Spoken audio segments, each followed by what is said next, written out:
As the ages pass with their triumphs and tumults, so goes the rise and fall of the Houses of Westeros. House Qorgyle claims its lineage from Andal adventurers who settled in the desert lands of Dorne, founding their ancestral seat of Sandstone. It is said they sided with House Yarnwood in their war against the Martells and their Roynish allies. It was in Sandstone that Oberyn Martell, later called the Red Viper, was fostered as a child, and it would be a son of House Qorgyle that preceded J.R. Mormont as Lord Commander of the Night's Watch. It would be under the leadership of Lord Commander Qorgyle that a young Mance Raider would desert the Watch and begin his consolidation of the free folk beyond the Wall. One of the oldest and most powerful houses of Westeros, the Hightowers of Old Town, have ruled from their seat since the Dawn Age, claiming First Men blood as kings of the Hightower. Their ancestral seat was built over a pre-existing Blackstone fortress, supposedly built before the first known migrations from Essos. This has led to some speculation that it was built by early Valyrian travelers, or perhaps the Deep Ones, an ancient race from across the sea, of half-merling men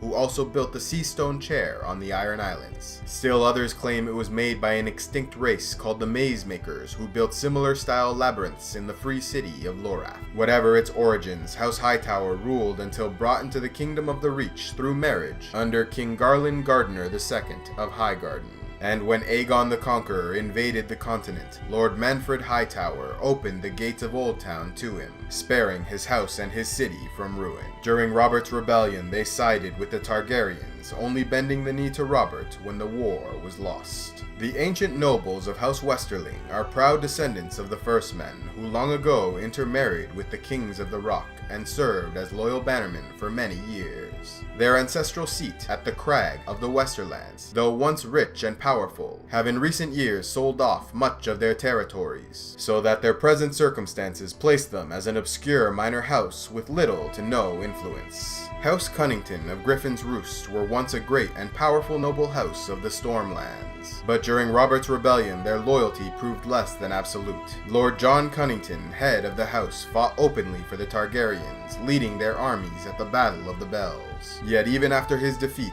when the lordship of the house went to his cousin Ronald, they still failed to give their liege lords the Baratheons proper support. And so, in retribution, King Robert had 9/10 of their lands distributed amongst their neighbors, becoming a mere house of knights. The ancient House Bracken of First Men blood ruled as kings in the Riverlands during the Age of Heroes. Located at their ancestral seat of Stonehenge, they are most well known for their infamous feud with their neighbors in House Blackwood, and the Brackens claim it originated when their Blackwood vassals betrayed them and usurped their crown. As a result, they have been at war for ages and allied only briefly to fight against the Andal invaders. After their defeat, they converted to the faith of the Seven and sided with King Aegon the Conqueror in his war against King Harren the Black.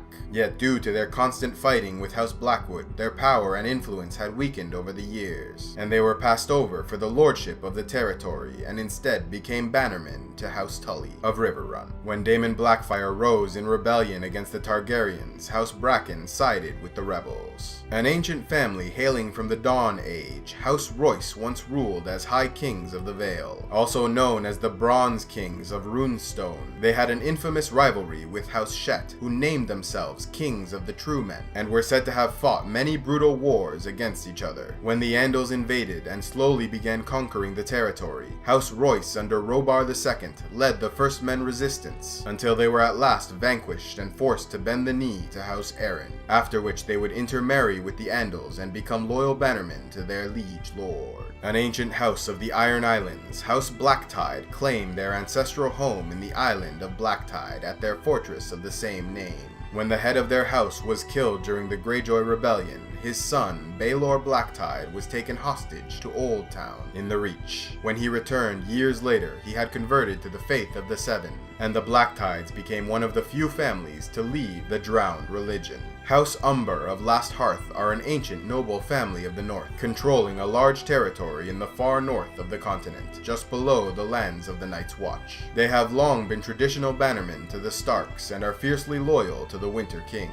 They were said to have joined the Starks in some of their most famous wars and battles, including the charge against Raymond Redbeard, king beyond the Wall, and their proximity to the Night's Watch has seen House Umber called upon many times to quell wildling raids and lend support to the Black Brothers. During Robert's rebellion, they sided with the Baratheons, proudly marching alongside Ned Stark in the Battle of the Trident.